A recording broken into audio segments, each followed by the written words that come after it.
Working at the front strut, remove the stabilizer link nut by counter-holding the link with a 17mm wrench and loosening the 16mm nut. The stabilizer link has a flat spot for holding while tightening. Working at the front stabilizer bar, remove the stabilizer link nut by counter-holding the link with a 17mm wrench and loosening the 16mm nut. Next, remove the stabilizer link from the vehicle.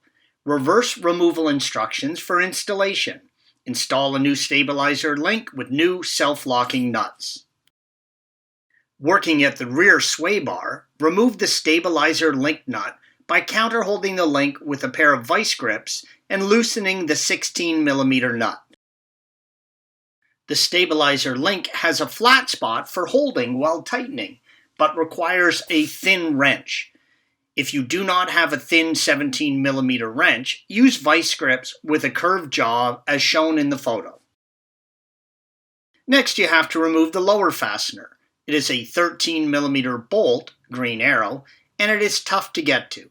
I like to use a 13mm swivel socket on a long extension to access it. Working at the rear lower control arm, remove the 13mm fastener using a swivel socket and long extension.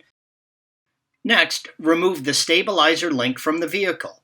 Reverse removal instructions for installation. Install a new stabilizer link with new self-locking nut and bolt.